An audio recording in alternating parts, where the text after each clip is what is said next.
오늘 예배를 통해서 우리의 생명과 소망이 되신 주님을 진심으로 찬양합니다.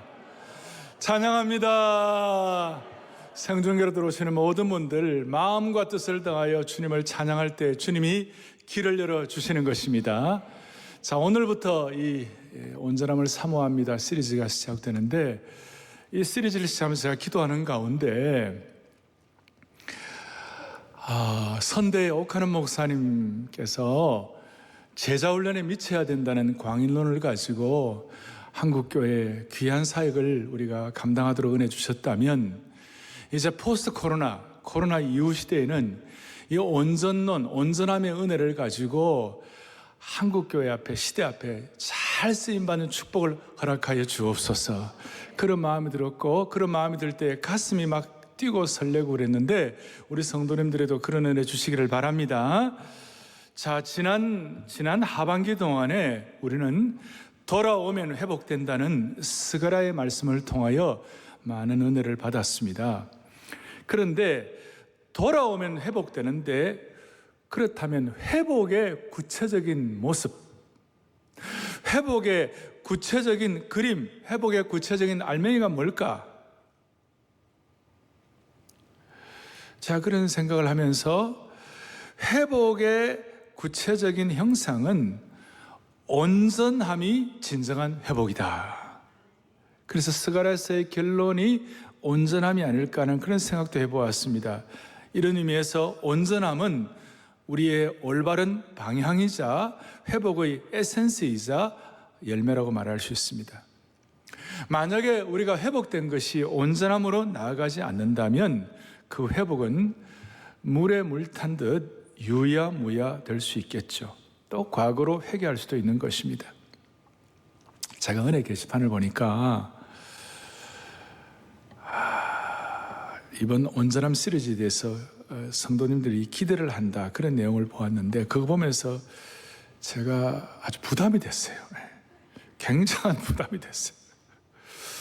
그래서 제가 이런 생각을 했습니다. 이번 시리즈는 저 혼자 일방적으로 말씀 전하지 말고 우리 같이 하십시다. 제가 좀 사투리 쓰겠습니다. 같이 하입시다. 같이 우리 같이 말씀 보면 같이 기도하면서 같이 참여하면서, 그래서 모든 우리 메시지에는 앞으로 액션 플랜이 있을 것입니다. 같이 참여하십시다. 그럴 때 하나님께서 이번 시리즈를 복 주시기를 바랍니다. 그렇게 될 것입니다. 자, 이번 시리즈를 하게 된 배경은 한국교회 교회 역사의 배경이 있고, 우리 교회 사명을 제가 좀 생각해 보았어요. 여러분, 한국교회는 수천 년 내로는 민족 종교를 100여 년 만에 바꾼 나라입니다. 특별히 우리는 6.25에 또 8.15에 그리고 이 고난, 일본 식민지 시대에 고난과 고통의 시기를 지나면서 일본 교회가 생각하는 교회라면, thinking church라면 한국교회는 이 suffering, 고난과 고통을 이겨낸 교회예요. 그래서 한국교회, 여러분들 그 전에 외국에서 올 때 김포공항에서 내렸을 때, 김포공항에 내리기 전에 밤에 보면요, 서울의 곳곳마다 십자가, 네온사인 십자가 반짝반짝했어요. 그걸 누가 시니컬하게 비난하는 사람도 있지만 한국교회의 큰 축복이에요. 아멘. 일본 가보세요. 십자가를 발견 못해요. 간혹 일본에 가면 십자가 있긴 한데 그게 호텔 내에 있는 웨딩 채플이에요. 그러니까 결혼식 장소에 십자가 그것만 있는 거예요. 따라서 한국 사회에 지나간 압축된 우리 고도 산업화, 고도 성장과 또 민주화, 이런 것들이 사실은 한국 교회의 은혜가 뒷받침되어 있었기 때문에 이런 축복을 받았다고 확신합니다. 여기에 대해서는 여러분 일체 누가 뭐라든 간에 우리가 분명한, 하나님께서 한국 교회에 복 주시고 한국 교회와 함께 한국 사회는 발전했다고 생각하면 되는 거예요. 두 번째, 우리 교회 사명은 뭐예요? 예수님의 온전한 제자가 되어 세상을 변화시키는 생명의 공동체예요.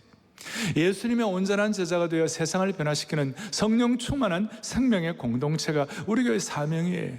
예수님의 온전한 제자가 되는 것이에요. 그래서 오늘 제가 이 온전함으로 초대합니다, 이렇게 말씀을 이렇게 제목을 붙였는데요. 이 말씀을 같이 하면서 설명절 때 청량리나 서울에서 옛날에 기차표 사가지고 막 가슴에 설레고 그랬잖아요. 그런 마음으로 오늘 이 온전함의 온전함을 사모하는 영적 KTX에다가 같이 우리가 몸을 싣고 함께 달려가십시다. 그리고 앞으로 이제 한 6개월 정도 하면서 7월 11일 날 마지막 마무리를 할 터인데, 지금 마음속에 before와 after를 잘 한번 생각해. 내가 오늘 이 말씀 들을 때 이때 시기와 7월 달에 이제 6개월 지나고 난 다음에 내가 얼마나 변화되었는가. 여러분 헬스클럽에 가가지고 내 몸 좀 조절하기 위하여 before와 after, before 배가 이렇게 나오고, 근데 애프터는 다 이게 뭐 우리 시대는 안 되지만 이 복근이 형성되고 말이죠. 그런 것처럼 온전함의 비포와 애프터가 여러분들에게 측정되기를 원합니다. 자, 이제 본문을 살피겠습니다. 1절에 보니까 너희가 부르심을 받은 일에 합당하게 행하여. 처음 예수님 앞에 예수 믿고 부르심을 받을 때에 처음 부르심을 받을 때부터 합당하게 행하라. 그렇게 해서 2절, 3절에 합당하게 행하는 것이 뭐냐면 겸손, 온유, 오래 참음, 사랑, 서로 용납, 성령이 하나 되게 하신 것, 이 모든 것들. 그러니까 겸손하고 성령이 하나 되게 이걸 갖다가 나중에 어느 순간 먼 훗날에 해야 할 일이 아니고 부르심 받은 처음부터 해야 할 일이다. 그런 뜻이에요. 그것을 놓고 볼 때 이 온전함의 시작을 어떻게 하느냐면요, 예수님 처음 믿을 때부터 우리는 온전한 제자가 되어야 한다는 것이에요. 우리는 흔히들 예수님은 온전한 제자가 되어야 한다 이런 얘기를 하면 먼 훗날 얘기다.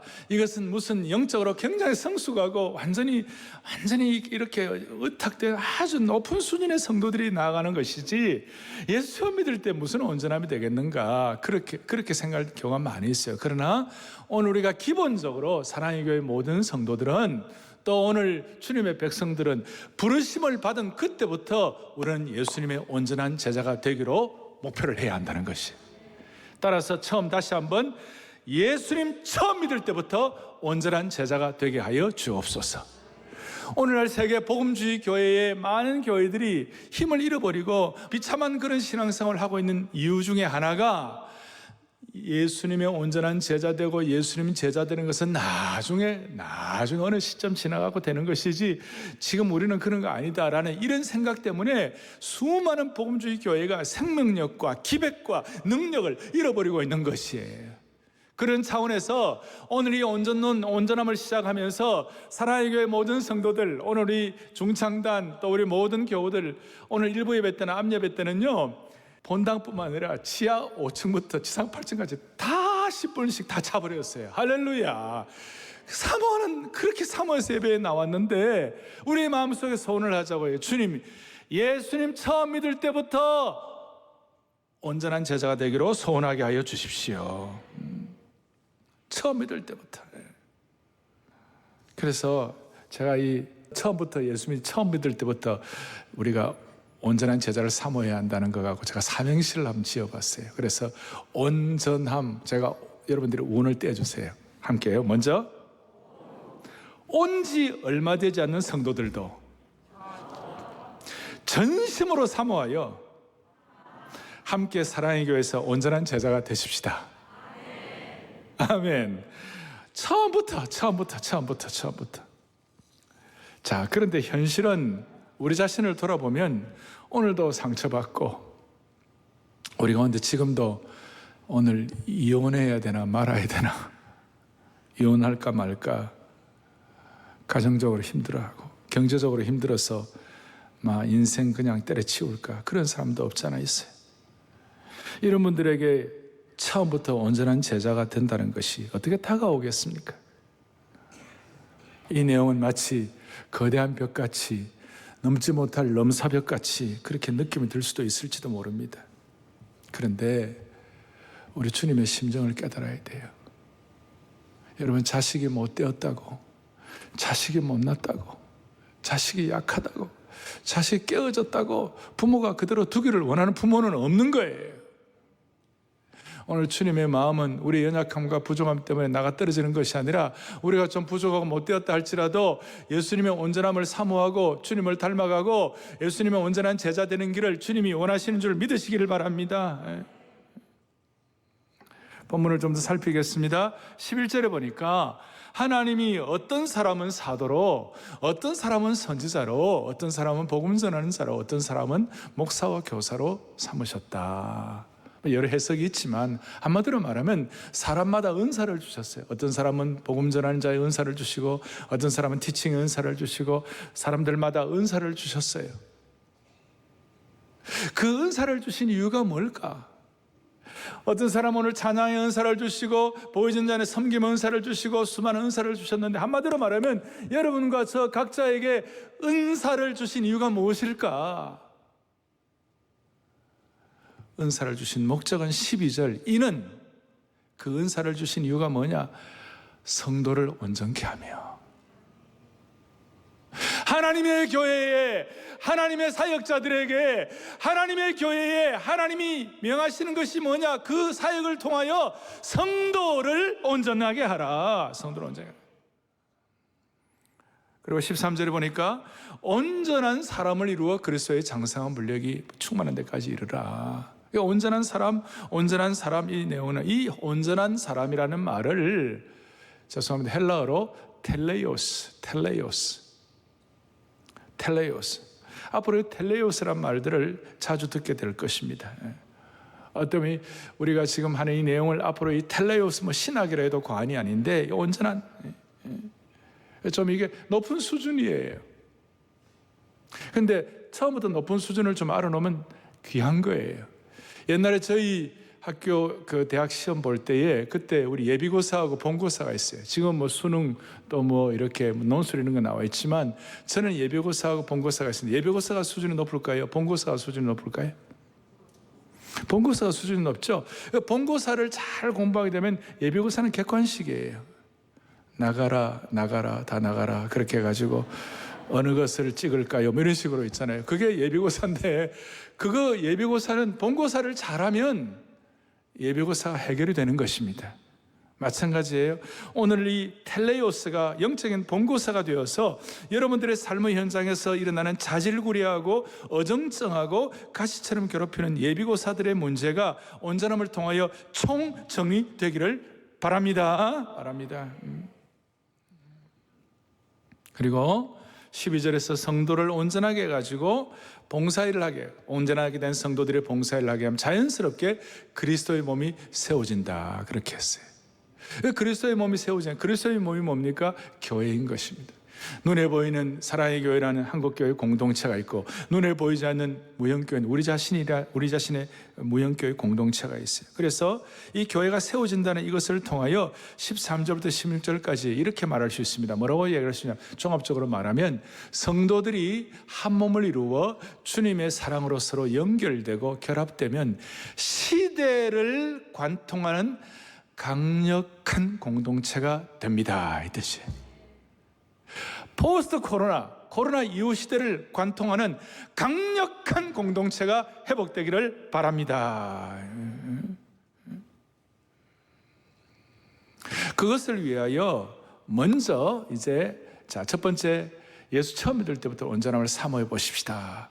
영적인 본고사부터 한번 올라가 보십시다. 그렇게 한번 생각하고, 두 번째로는 이 온전함의 축과 기준이 있는 것이에요. 뭐가 있다? 온전함에 뭐가 있다고요? 축과 기준이 있다.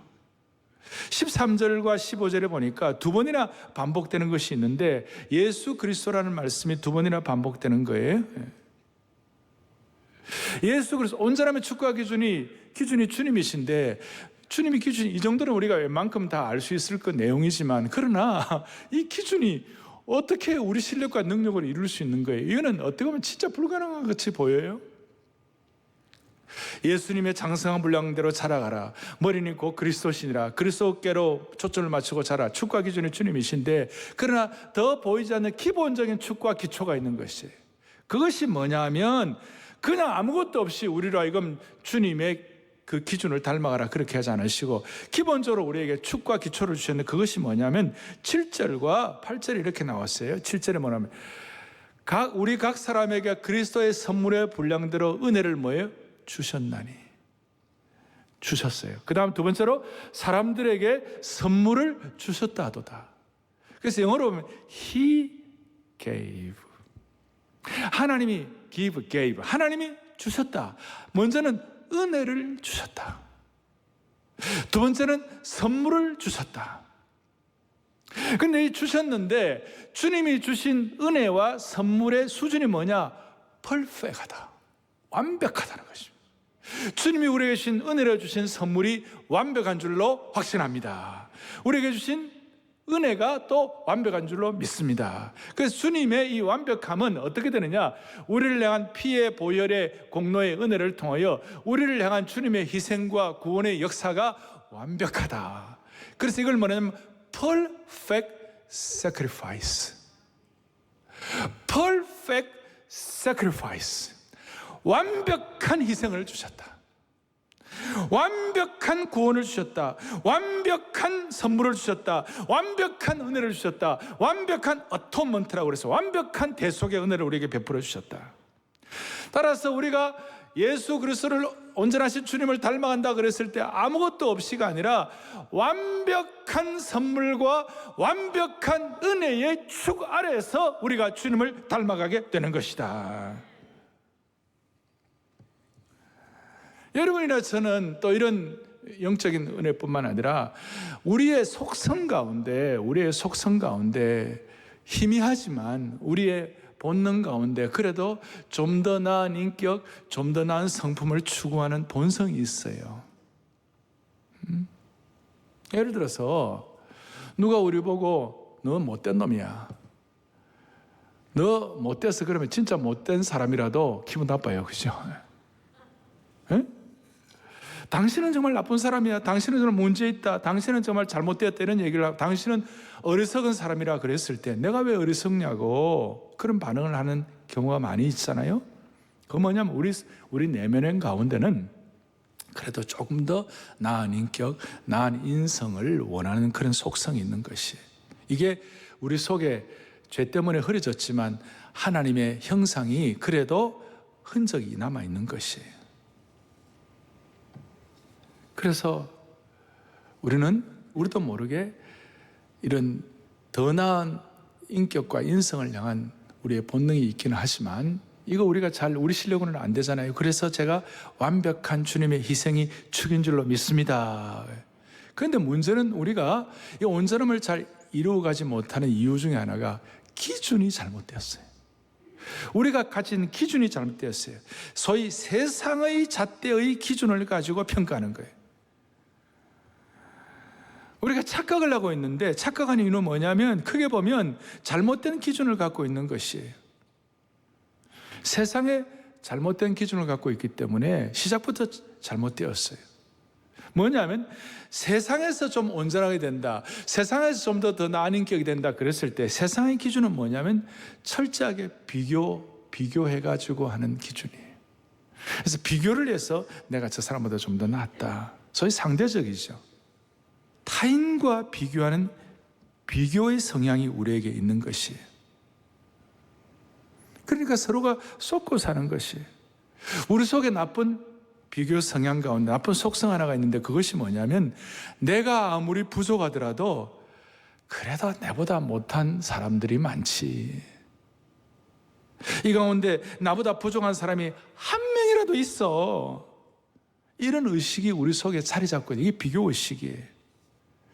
여기에 대해서 사도 바울이 고린도후서 10장 12절에 우리는 자기를 칭찬하는 어떤 자와 더불어 감히 짝하며 비교할 수 없노라. 그러나 그들이 자기로서 자기를 헤아리고 자기로서 자기를 비교하니 지혜가 없도다, 어리석도다. 자기 자신과 다른 사람들을 비교하는 사람은 지혜가 없고 어리석고 스스로 쏟고 있다는 것이, 이것이 오늘 제가 말씀드리는 온전함과는 통하지 않는 것이에요. 그래서 우리는, 또 바울 사도는 우리에게는 세상과 완전히 다른 기준과 축을 가지고 있다. 바울 사도는 세상과 완전히 다른 기준을 선포한 것이에요. 온전함에 대한 기준을 두 번이나 선포한 거예요. 뭐라고 선포하고 있느냐? 13절에 다시 한번 우리에게 뭐라고 말했느냐? 온전한 사람을 이루어 그리스도의 장성한 분량이 충만한 데까지 이르라. 누구의 장성한 분량이에요? 그리스도의 장성한 분량. 그 다음 15절에도 뭐라고 하느냐, 범사에 그에게까지 자랄지라 그는 머리는 곧 누구시라? 그리스도시라. 그러니까 예수 그리스도의 희생이 완벽하고 온전한 것처럼 우리의 온전함의 기준도 그리스도의 장성한 분량 주님처럼 그것이 기준이 되는 것이, 범사의 주님을 닮아가고 주님의 인격을 닮아가라, 그런 뜻이에요. 이게 참, 그러면 주님의 인격을 내 같은 사람이 어떻게 닮는가?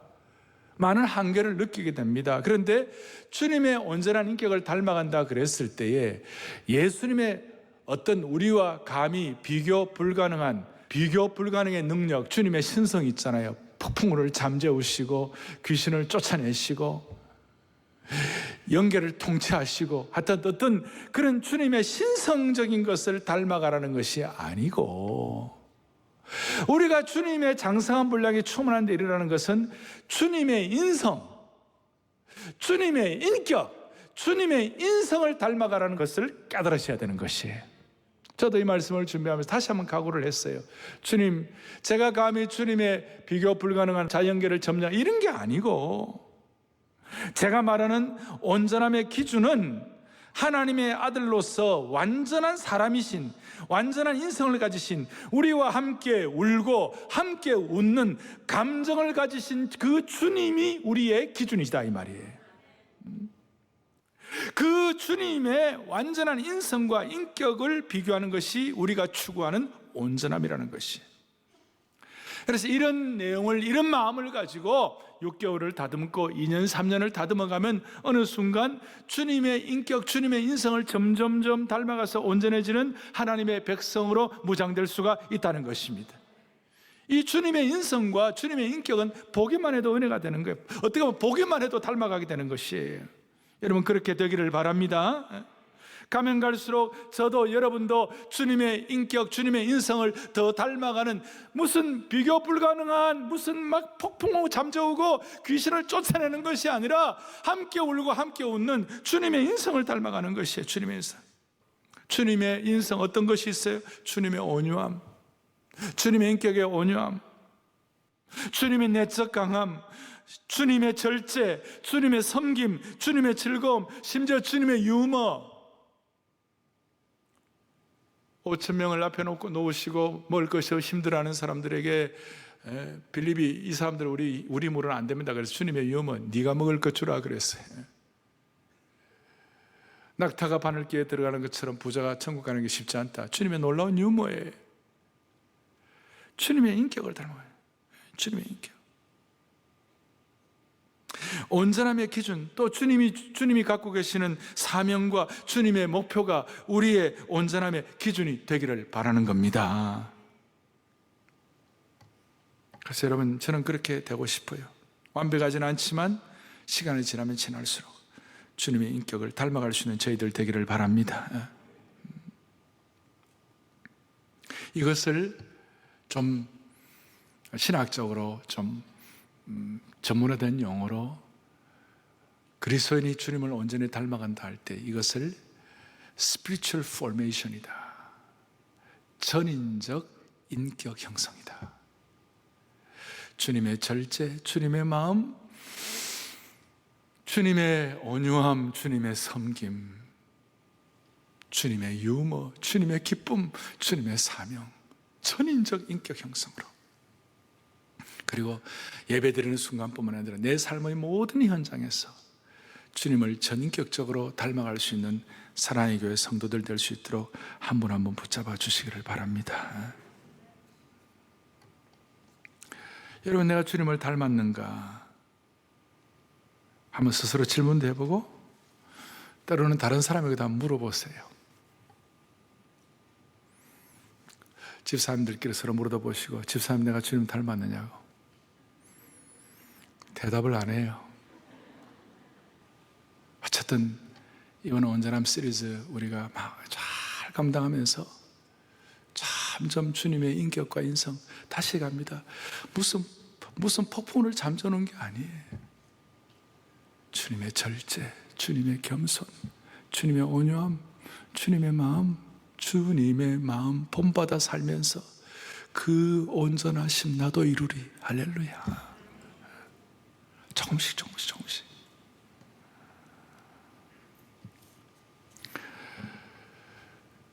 예수 처음 믿을 때부터 우리는 온전함을 사모하면 길이 열리기 시작하고, 온전함의 축은 완벽한 희생이 기초가 되어가지고 온전하신 주님의 인격, 주님의 인성을 닮아가는 것이에요. 그럼 세 번째로, 교회는 이 온전함의 신비를 위하여 쓰임받아야 돼요. 다시요, 하나님이 교회에 사역자들을 주시고 교회를 주신 목적이 뭐냐? 12절에 성도를 온전하게 하기 위하여. 이것이 교회의 중요한 사역의 우선순위예요. 우리는 교회가 결과론적으로 보면 교회가 전도와 사명과 세계 선교와 복음 전도, 구제와 봉사, 그 다음에 뛰는 거 다 해야 되지만, 교회의 우선순위는 성도의 온전함이에요. 이걸 한국교회가 포스트 코로나 시대에 다시 한번 우리는 절실하게 확인해야 돼요. 교회는 교회 사역을 통하여 복음이 들어가는 곳마다 평화가 선포되고 하나님의 정의가 펼쳐지는데, 오늘 이 온전함과 비교해보면 사실 평화와 정의도 온전함보다도 앞설 수는 없는 것이에요. 오늘 이 사회, 소위 기독교 내에도 소셜 가스펠이라고 그래서 사회복음이라고 그래갖고 정의와 뭐 이런 공정 이런 건 얘기를 많이 하는데, 정의와 공정 그 이전에 온전함이 우선순위예요.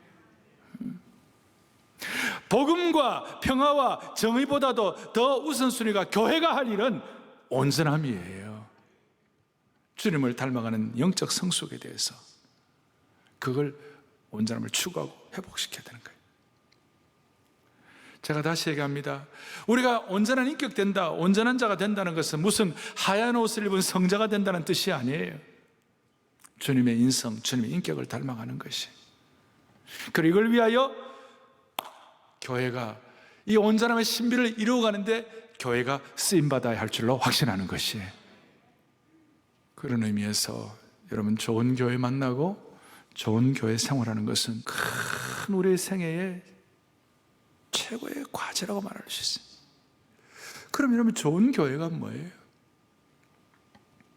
뭐 이런 교회가 좋은 교회다 다 얘기하지만, 제가 좋은 교회를 한마디로 말하면 저는 나의 영적인 상태를 새롭게 바꿔주는 교회가 좋은 교회예요. 저와 여러분의 영적인 상태를 교회를 통하여, 교회 생활을 통하여 새롭게 될 수 있도록 하게 된다면 그것이 좋은 교회예요. 오늘 한국교회가, 사랑의 교회가 우리의 영적인 상태를 새롭게 바꿔주는 교회 역할을 하기를 바라는 것이에요. 조금 더 깊이 들어가면 영적으로 우리를 성숙시켜주는 교회, 우리를 영적으로 온전하게 만들어주는 교회. 지나간 시간에도 우리 교회를 하나님 은혜를 주셨지만, 이제 앞으로 사랑의 교회는 성도들의 영적인 상태가 늘 새로워지고 늘 더 한 단계 더 올라가고 더 온전해지는 그런 성도들의 신앙 생활이 될 수 있도록 사랑의 교회라는 교회가, 아니 한국교회가 그런 역할을 포스트 코로나 시대에 감당할 수 있기를 원합니다. 그러면 좋은 교회가 성도를 온전케 해주는 이 신비를 잘하기 위하여 성도들이나 교회가 기억해야 할 것이 한두 가지 적용이에요. 첫째는 뭐냐? 적용할 것이 뭐냐? 우리의 영적인 상태를 새롭게 하기 위하여, 온전함을 위하여. 이 온전함은 여러분 잘 아시는 대로 하루아침에 이루어지는 것이 아니에요. 하루아침에 천사가 되는 것이 아니에요. 과정과 시간이 걸려요. 우리에게 과거의 습관이 여전히 남아있고 과거의 태도가 내 삶을 올가매는 것을 보면서, 야, 나 진짜 이거 어떡하냐, 스스로에 대해서 참 안타까워질 때도 있겠지만, 시간, 과정이 있는 거예요. 과정이 있다는 말은, 서서히 일어나는 이 과정이 있다면 이게 단계별로 이루어진다는 것이. 예를 들어서 어린아이들도 갑자기 어른 안 되잖아요. 어린아이가 빠르면 11개월, 10개월 걸어 다니지만 늦어도 14개월, 15개월 걸어 다니고 어린아이가 되다가 그 다음에 어린이가 되고 그 다음 청소년기를 지나서 그 다음에 젊은이, 장년 세대가 쭉 되잖아요. 그래서 성경에는 영적으로 온전해지고 성숙해지는 과정을 바울 사도나 요한은 이 어린아이 시기, 그 다음 청년기 시기, 그 다음 장년기 시기, 이걸 다 이렇게 구별했어요. 교회가 성도들의 영적 상태를 새롭게 해주기 위하여 이 단계를 거치게 하는 거예요. 사랑의 교회 같은 경우는 처음 교회에 오신 분들은, 온전함을 추구한 처음 오신 분들은 새가족 모임과 다락방을 거치면서 우리에게는 구원의 확신을 갖게 하는 그 과정을 거치는 거예요. 그 다음에 제자훈련과 사역훈련을 통하여 이 단계를 거치는 거예요. 그래서 제자가 되는 거예요. 또 순장반을 통하여 또 다른 영혼들을 섬길 수 있는 그런 축복을 받는 것이에요. 이제 사랑 글로벌 아카데미를 통하여 이제 그리스도의 제자들을 또 만드는 리더 오브 디사이플 메이커, 그러니까 제자 만드는 사람의 리더들을 키워야 되는 것이에요. 이 단계를 거쳐야 되는 것이에요. 내가 어떤 단계인지 우리 자신을 돌아봐야 되는 것이에요. 특별히 우리가 이 단계를 거치는데 오늘 첫 주일날 우리가 생각할 것, 소위 액션 플랜을 할 것이 있는데 그것이 뭐냐면 우리가 이제 적은 일에서부터 영적인 어린아이의 일을 뛰어넘어야 돼요. 단계를 거치려면 제일 먼저 어린아이 일을 버려야 되는 것이. 어린아이가 갖는, 오늘 본문에도 나옵니다만은 어린아이가 갖는 특성이 두 가지가 있어요. 첫째는 불안정해요. 불안정해요. 산만해요. 어린아이들은 집중력이 짧아요. 교회 내에 영적으로 산만해가지고 집중력이 떨어진 어린아이들이 곳곳마다 우글우글해요. 14절에 보니까 어린아이들은 어떻게 되느냐, 우리가 이제부터 어린아이가 되지 아니하며, 그러면 어떻게 되느냐, 그 다음 어린아이들은 온갖 교훈의 풍조에 밀려 요동하는 것이 어린아이예요. 앞으로 이 온전함을 사모합니다. 이 모든 과정들을 지나면서 사랑의 교회 중직자부터 또 목회자부터 우리 모든 성도들에 이르기까지 모든 성도들이 어린아이의 불안정을 탈피할 수 있도록 은혜 주시기를 바랍니다. 풍조에 휩쓸려 요동한다는 것이. 한때는 우리 성령 운동할 때도 한때는 막 그냥 뭐 방언 막 하다가 그 다음에 막 금리빨 뭐 하다가 그 다음에 막 넘어지다가 막 이런 거 있었잖아요. 미국으로 말하면 빈야드 펠로십, 무슨 또 갈브리 채플, 그 다음에 펜사콜라, 토론토 블레싱 이런 것들이 있었는데 한때로 가다 와다다다다 하는 거예요. 교회는 성도들을 영적으로 새롭게 만들어주는 교회는 이 불안정한 성도들을 안정적으로 만들어야 하는 것입니다. 예를 들어 우리가 예배에 대해서도 마찬가지죠. 어떨 때는 예배 없이는 죽고 못 사는 성도들이 많이 있었는데 이 코로나 지나가면서 혹시 예배에 대해서 불안정한 분들이 계시다면 다시 안정으로 돌아오시길 바라는 것이.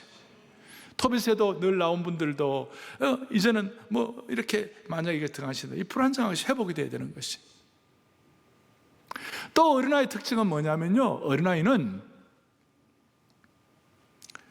불안정할 뿐만 아니라 분별력이 없어요. 분별력이 없어요. 어린아이는 위험한 환경에서 놀면서도 얼마나 위험한지 몰라요. 애들은 뭘 모르잖아요. 그래서 수영장에 가서 어려운 일도 일어나잖아요. 그 냄새나는 변기에다가 손을 놓고 막 돌리잖아요. 심지어 나이가 들어도 영적인 어린아이는 자기가 실족하는데도 몰라요. 영적인 어린아이는 분별력이 없어요. 대표적으로 변화되기 전에 미성숙한 베드로였어요. 베드로가 뭐라, 자기가 미성숙한 줄 모르고 자기가 분별력이 없는 줄도 모르고 뭐라고 했어요? 나는 예수님 절대로 부인 안 한다. 근데 예수님 저주까지 한 거 보면 미성숙한 것이었어요. 오늘 예수 그리스도의 인성을 우리가 닮아가고 사모하면서 주여 어린아이의 불안정과 분별력 없음을 탈피하게 하여 주십시오. 어떻게 할 수 있습니까? 이거 어떻게 할 수 있습니까? 적용을 어떻게 합니까? 우리가 예수님의 인격과 인성을 어떻게 닮아갈 수 있겠습니까? 우리가 어떻게 불안정과 분별력 없음을 처리할 수가 있겠습니까?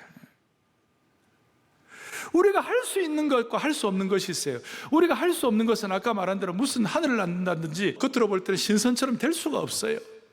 저와 여러분이 이 순간 할 수 있는 게 딱 하나예요. 그것이 뭐냐? 적게라도 오늘 말씀 가운데 깨달은 거 순종하는 것이에요. 순종하는 건 할 수 있어요. 지금 순종이 압박이 아니에요. 순종이 율법이 아니에요. 우리가 온전함을 사모하는 이 일을 가지고 앞에 놓고 이 큰 거룩한 대명제 앞에서 이것은 우리가 너무나도 이건 영광스럽고 우리에게 기회를 주시는 것이고 특권이에요. 할렐루야.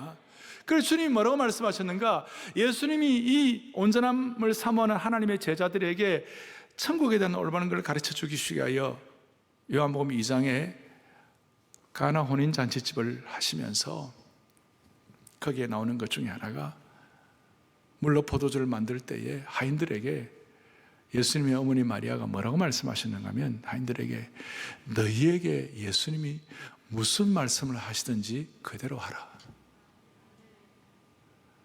무슨 말씀을 하시든지 그대로 하라. 거기에 무슨 왜 이래야 됩니까? 그 다음에 근거가 뭡니까? 이런 식으로 하지 말고 무슨 말씀을 하시는지 주님 말씀하시면 그대로 하라. 그래서 여러분, 예수님의 말씀을 우리 입장에서 할 수 있는 대로 순종하는 것이 제일 지혜로운 것이에요. 이거 불순종하는 것이 제일 미련한 것이에요. 주여, 이 온전함을 위하여 지혜의 영을 열게 하여 주십시오. 지혜의 영안을 열게 하여 주십시오. 이런 의미에서 이 순종이 불편하다든지 순종이 압박이라든지 순종이 큰 부담이 아니에요.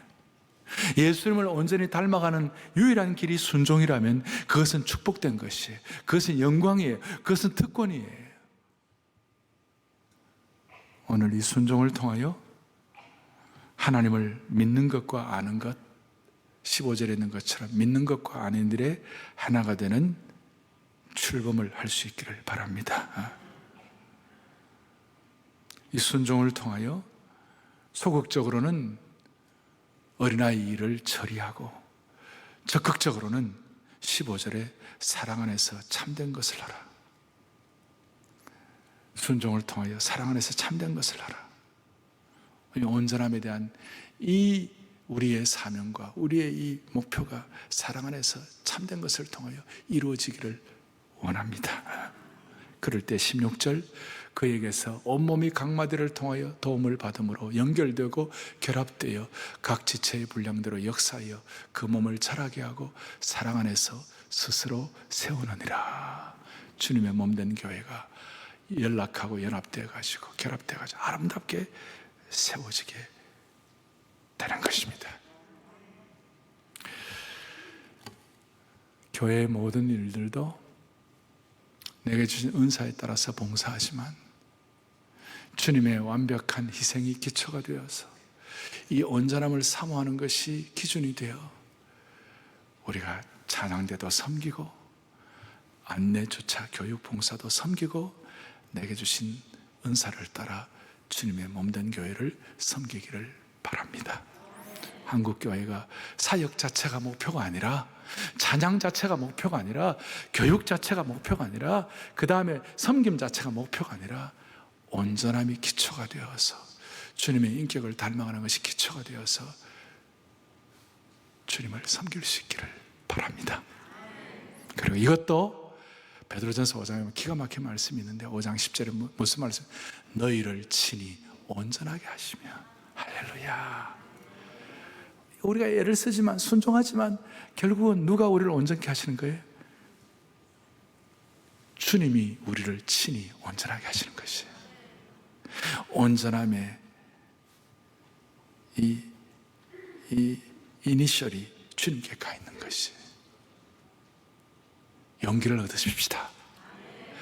다시 한번 포스트 코로나 시대의 온전함을 가지고 이제 이 온전함이라는 산에 함께 등정하십시다. 오늘 주보의 제일 앞에 이 산에 올라가는 거 그림 보이시죠? 함께 등정하십시다.